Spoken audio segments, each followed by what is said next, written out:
The Civil War, Ulysses S. Grant. The date was May 4th, 1864.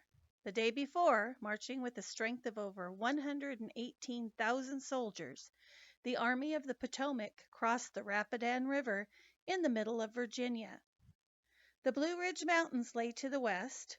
To the east lay miles of dark forests and the Confederate Army under the command of Robert E. Lee. General Lee had roughly 60,000 men under his command, half as many as the Union Army, but they were ready to put up a strong fight. The Union Army was commanded by Ulysses S. Grant. He was no stranger to battle. He had served in the Army for over 25 years, starting when he was just 17 years old. The Civil War was not his first war either. Like the Confederate General Robert E. Lee, General Grant had fought in another war. General Ulysses S. Grant leaned against a post outside his tent. He wearily watched as a long line of supply wagons carrying ammunition, which is cannonballs and bullets, food, and medical supplies rumbled past. These supply wagons made up the rear or the backside of the army. The main body of the army, the soldiers who needed all those supplies in order to fight, were miles ahead, deep in the forest, looking for the enemy. General Grant was now the general-in-chief of the entire Union Army. The only person who ranked higher than General Grant was President Lincoln. Grant took his orders from Lincoln, and everyone else took their orders from Grant.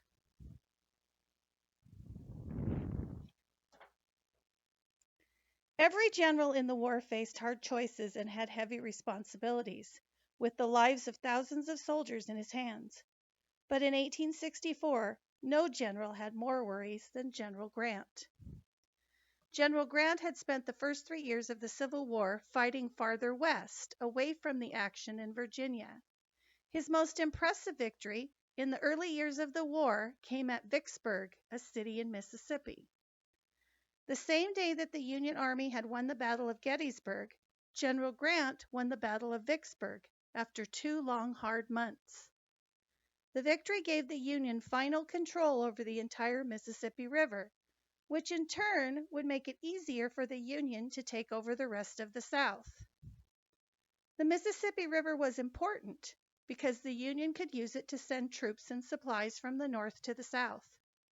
It was easier to use a river to do this because there were no cars or trucks yet, and so there were no highways like we have today.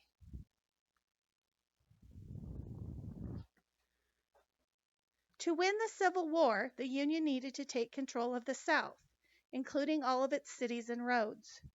Nobody in the North expected this to be so difficult.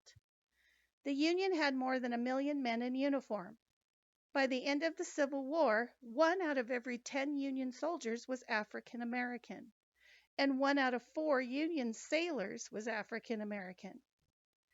Late in the war, the U.S. Congress had passed a bill that gave equal pay to African American soldiers who valiantly fought to help save the Union and bring freedom from slavery.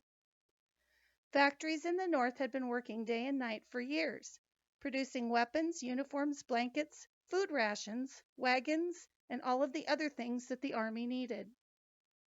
Rations are amounts of food and other materials that are set aside for each person. The Yankees, as the Union soldiers were nicknamed, had everything they needed to fight and win the war. The Confederates, or rebels as they were often called, did not have as many men as the Union. The South did not have many factories. Many of those that it did have early in the war had been destroyed or captured by 1864. Confederate soldiers marched to battle without shoes, without enough food, and sometimes even without ammunition. Yet even though they were exhausted and starved, the Confederates somehow held on and managed to keep fighting.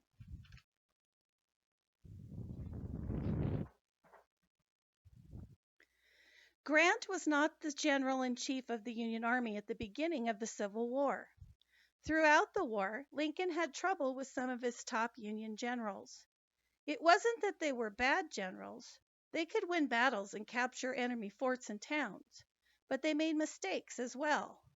They often waited too long to attack or failed to chase the Confederates when they were on the run.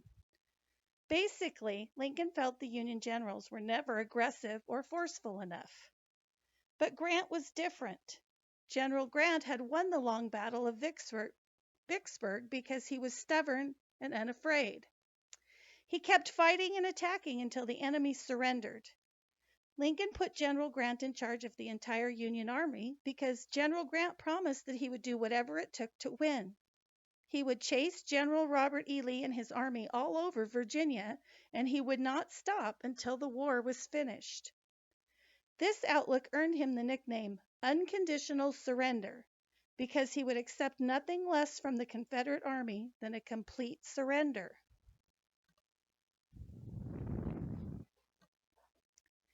General Grant removed a folded letter from his breast pocket. President Lincoln had sent this letter a few days earlier. It did not contain any vital or necessary information or new orders. It was just a simple letter to wish him good luck in battle. Grant reread the letter written in the president's own handwriting. Dear Lieutenant General Grant, not expecting to see you again before you march into Virginia, I wish to tell you that I am entirely satisfied with what you have done up to this time. You are alert and self-reliant, and I am pleased with this. I do not wish to control your actions in any way. If there is anything wanting which is within my power to give, do not fail to let me know. And now, with a brave army and just cause, may God sustain you. Yours very truly, Abraham Lincoln.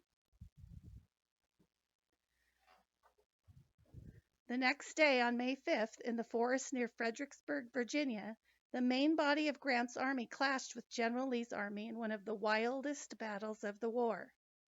In those days, armies always preferred to fight in open fields, where it was easier to move cannons and large groups of men, and easier for generals to see what was happening.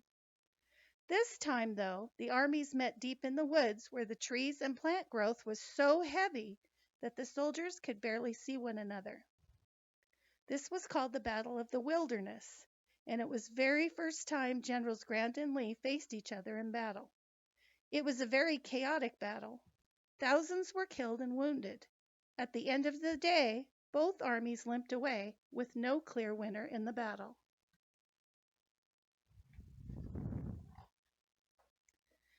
After the battle, many of the Union wounded were taken to churches and homes in the nearby city of Fredericksburg. Clara Barton was there in one of those churches, tending to the wounded Union soldiers.